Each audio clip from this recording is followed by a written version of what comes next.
नमस्कार दोस्तों। आज की इस वीडियो में हम डिस्कस करेंगे साइकोलॉजी के कुछ इंपॉर्टेंट क्वेश्चंस जो मेनली प्रीवियस एचपी टेट के एग्ज़ाम में ये क्वेश्चंस पूछे गए थे। तो फ्रेंड्स, इन क्वेश्चंस के मैं आपको जितने भी आंसर बताऊंगा वो फाइनल आंसर की के अकॉर्डिंग ही बताऊंगा जो एचपी बॉस धर्मशाला ने जारी की थी। तो फ्रेंड्स, आपने क्या करना है, इन क्वेश्चंस के शॉर्ट फॉर्म में नोट्स ज़रूर बना लेने हैं क्योंकि रिवीजन के टाइम ये क्वेश्चंस आपको काफ़ी हेल्पफुल साबित होंगे।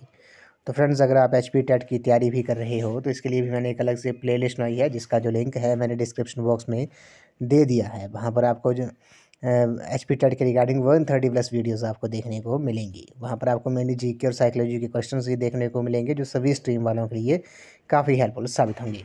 तो फ्रेंड्स, वीडियो को शुरू करते हैं। क्वेश्चन नंबर फर्स्ट में बोला गया है कि निम्नलिखित में से कौन सी शिक्षा मनोविज्ञान के अध्ययन की मनोभौतिकी विधि नहीं है। Which of the following is not a type of psychophysical method of study of educational psychology. तो क्वेश्चन नंबर फर्स्ट का जो राइट आंसर है वह आपका ऑप्शन नंबर डी है। व्यक्तिगत अभिवृत्ति को संशोधित करने की जो विधि है वो शिक्षा मनोविज्ञान के अध्ययन की मनोभौतिकी विधि नहीं है। तो ऑप्शन नंबर डी इस क्वेश्चन का करेक्ट आंसर है। क्वेश्चन नंबर सेकंड पे चलते हैं। बालक की अनुबंधित उद्दीपक के समान अन्य उद्दीपकों के प्रति समान अनुक्रिया को की प्रवृत्ति है। Child tendency to respond similarly to stimulus that are similar to condition stimuluses. तो क्वेश्चन नंबर सेकंड का जो राइट आंसर होगा वो आपका ऑप्शन नंबर सी है। सामान्यीकरण जो है, जनरलाइजेशन जो है इस क्वेश्चन का राइट आंसर है।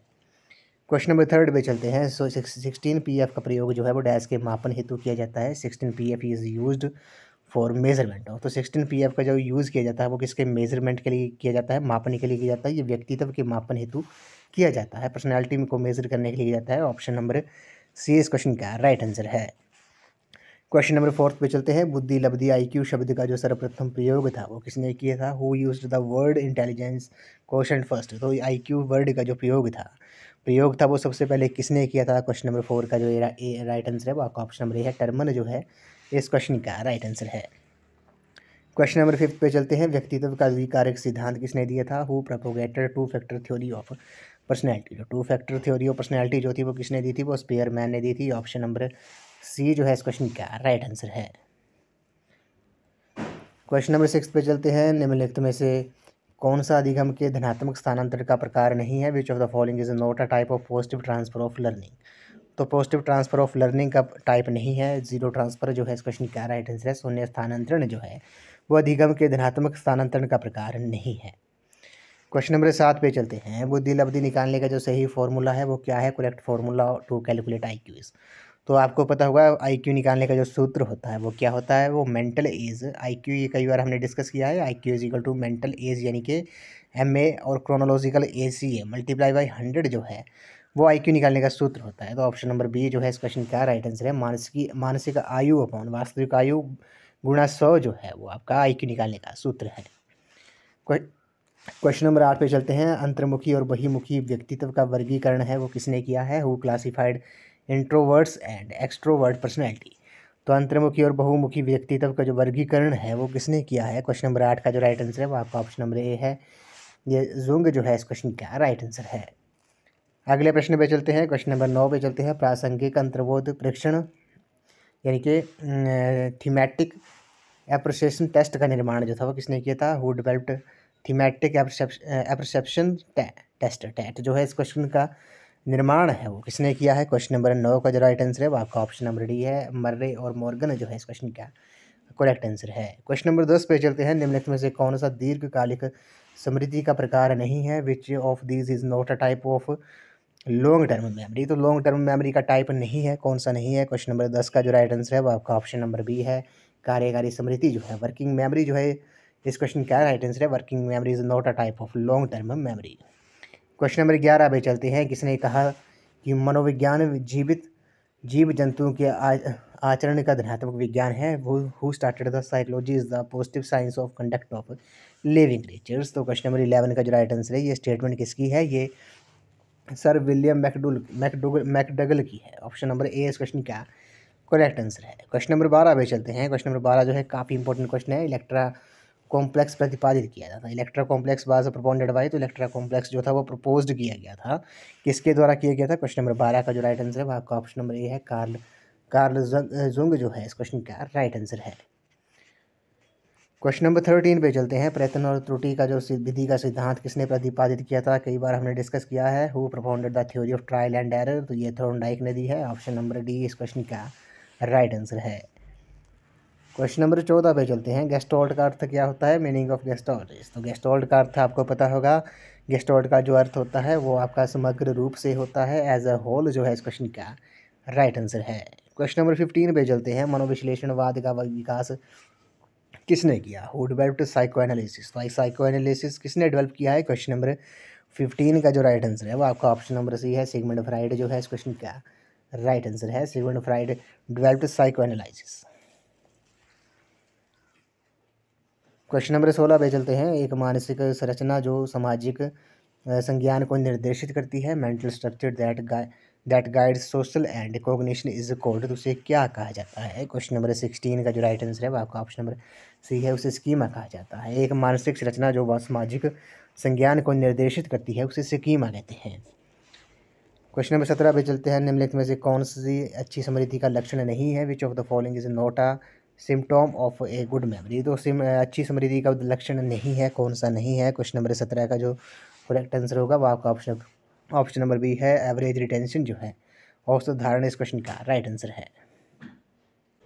अगला जो प्रश्न है क्वेश्चन नंबर 18 में बोला गया कि सृजनात्मक चिंतन का प्रथम महत्वपूर्ण चरण क्या है, which one of these is the first phase of creative thinking. तो क्रिएटिव थिंकिंग जो का फर्स्ट फेज है वो क्या है। क्वेश्चन नंबर 18 का जो राइट आंसर होगा वो आपका ऑप्शन नंबर सी है, प्रेपरेशन जो है तैयारी जो है इस क्वेश्चन का राइट आंसर है।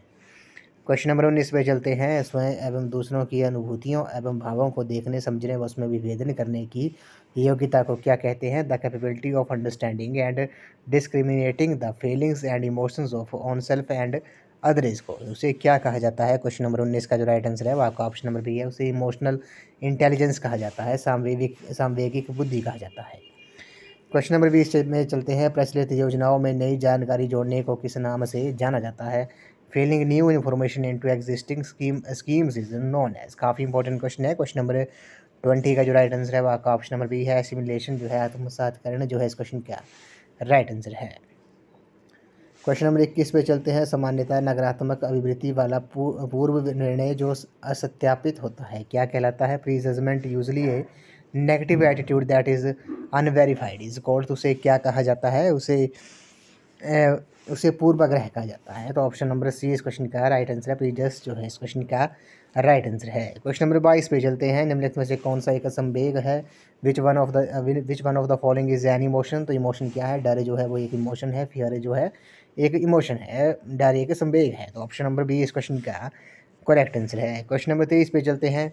इसमें बोला गया है कि चालक सिद्धांत जो है ड्राइव थ्योरी किससे संबंधित है, drive theory is related with.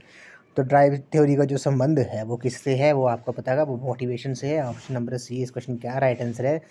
चालक सिद्धांत जो है ड्राइव थ्योरी से संबंधित है अभिप्रेरणा से, मोटिवेशन से। क्वेश्चन नंबर 24 पे चलते हैं। वंचित समूहों के विद्यार्थियों को सामान्य विद्यार्थियों के साथ साथ पढ़ाना चाहिए, इसका अभिप्राय है। तो students of disadvantaged groups should be tough along with the normal students it implies. तो इस क्वेश्चन का जो राइट आंसर होगा वो आपका ऑप्शन नंबर डी है, समावेशी शिक्षा जो है इनक्लूसिव एजुकेशन जो है इस क्वेश्चन का राइट आंसर है। क्वेश्चन नंबर 25 पे चलते हैं। निम्नलिखित में से कौन सा प्रयोगात्मक विधि का सर्वाधिक आवश्यक अवयव है, which of the following is most essential component of experimental method. तो मोस्ट एसेंशियल कंपोनेंट है एक्सपेरिमेंटल मेथड का कौन सा है। क्वेश्चन नंबर 25 का जो राइट आंसर है वो आपका ऑप्शन नंबर सी है, नियंत्रित परिस्थितियां जो है इस क्वेश्चन का राइट आंसर है। क्वेश्चन नंबर 26 पे चलते हैं। निम्नलिखित में से कौन सी विधि विशेष योग्यता आवश्यकता वाले बच्चों के अध्ययन में सहायक है, which of the following method helps to study children with special need. तो इस क्वेश्चन का जो राइट आंसर है क्वेश्चन नंबर 26 का वो आपका ऑप्शन नंबर डी है, केस स्टडी विधि जो है व्यक्ति अध्ययन जो है इस क्वेश्चन का राइट आंसर है। ये हेल्प करती है विशेष योग्यता आवश्यकता वाले बच्चों के अध्ययन में। क्वेश्चन नंबर 27 पे चलते हैं। कोहल वर्ग के सिद्धांत के योगदान के रूप में निम्नलिखित में से किसे जाना जाता है, माना जाता है, which one of the following can be considered as a contribution of Kohlberg theory. ये तो क्वेश्चन नंबर 27 का जो राइट आंसर है वो आपका ऑप्शन नंबर ए है। उनके सिद्धांत ने संज्ञानात्मक परिपक्वता और नैतिक परिपक्वता के बीच एक संबंध का समर्थन किया है। His theory has supported an association between cognitive maturity and moral maturity. Question number 28 पे चलते हैं। मानव विकास में कौन सा कारक महत्वपूर्ण है, which factor is important in human development. तो ह्यूमन डेवलपमेंट में कौन सा फैक्टर है जो वो काफ़ी महत्वपूर्ण है, इंपॉर्टेंट है। क्वेश्चन नंबर 28 का जो राइट आंसर है वो आपका ऑप्शन नंबर सी है, आनुवांशिकता और पर्यावरण जो है, हेरिडिटी एंड एनवायरनमेंट जो है इस क्वेश्चन का राइट आंसर है। क्वेश्चन नंबर 29 पे चलते हैं। पैवलोव के अनुबंधन सिद्धांत में अनुबंधित उद्दीपक है। तो condition stimulus in Pavlov conditioning is, तो पैवलोव के अनुबंधन सिद्धांत में अनुबंधित उद्दीपक है वो क्या है। क्वेश्चन नंबर 29 का जो राइट आंसर है वो आपका ऑप्शन नंबर ए है, घंटी जो है, बेल जो है इस क्वेश्चन का राइट आंसर है। इस वीडियो का ये लास्ट क्वेश्चन है। व्यक्तित्व प्रशिक्षण का इनमें से कौन सी प्रक्षेपी विधि नहीं है। Which method is not a projective method for personality measurement. तो पर्सनैलिटी मेजरमेंट में प्रोजेक्टिव मेथड नहीं है, ये आपने बताना है। प्रक्षेपी विधि कौन सी नहीं है। क्वेश्चन नंबर 30 का जो राइट आंसर होगा वो आपका ऑप्शन नंबर सी है, प्रश्नावली जो है इस क्वेश्चन का राइट आंसर है। प्रश्नावली जो है वो प्रोजेक्टिव मेथड नहीं है पर्सनैलिटी मेजर करने के लिए। बाकी TAT हो गया, रोशा स्याही थब्बा परीक्षण जो हो गया, वाक्य समापन परीक्षण जो है, ये तीनों जो हैं वो मेथड हैं किसके, projective method for personality measurement करने के लिए। तो ऑप्शन नंबर सी इस क्वेश्चन का राइट आंसर है। तो फ्रेंड्स आज की इस वीडियो में बस इतना ही। आज हमने साइकोलॉजी के कुछ इंपॉर्टेंट क्वेश्चन डिस्कस किए जो प्रीवियस HP टेट के एग्ज़ाम में ये क्वेश्चंस पूछे गए थे। तो फ्रेंड्स इन क्वेश्चंस के मैंने आपको जितने भी आंसर बताए वो फाइनल आंसर की के अकॉर्डिंग ही बताए हैं जो HP बोस धर्मशाला ने जारी की थी। तो फ्रेंड्स आपने क्या करना है, इन क्वेश्चंस के शॉर्ट फॉर्म में नोट्स ज़रूर बना लेने हैं क्योंकि रिवीजन के टाइम ये क्वेश्चंस आपको काफ़ी हेल्पफुल साबित होंगे। तो फ्रेंड्स अगर आप HP टेट की तैयारी भी कर रहे हो तो इसके लिए भी मैंने एक अलग से प्लेलिस्ट बनाई है जिसका जो लिंक है मैंने डिस्क्रिप्शन बॉक्स में दे दिया है। आप वहाँ पर जाकर वीडियोस देख सकते हो। वहाँ पर आपको HP टेट के रिगार्डिंग 130 प्लस वीडियोस आपको देखने को मिलेंगी जो सभी स्ट्रीम वालों के लिए काफ़ी हेल्पफुल साबित होंगी। वो आपको वहाँ पर मेनली आपको HP टेट के रिगार्डिंग GK और साइकोलॉजी के क्वेश्चन ही देखने को मिलेंगे। तो फ्रेंड्स आई होप आपको वीडियो पसंद आई होगी, तो वीडियो को लाइक शेयर एंड सब्सक्राइब जरूर कर दें और इस वीडियो को ज़्यादा से ज़्यादा शेयर करें जो भी HP टेट की तैयारी कर रहे हैं। तो फ्रेंड्स अगर वीडियो आपको अच्छी लगी है तो वीडियो को लाइक शेयर एंड कमेंट जरूर कर दें। तो आज की इस वीडियो में बस इतना ही। तो थैंक यू फ्रेंड्स।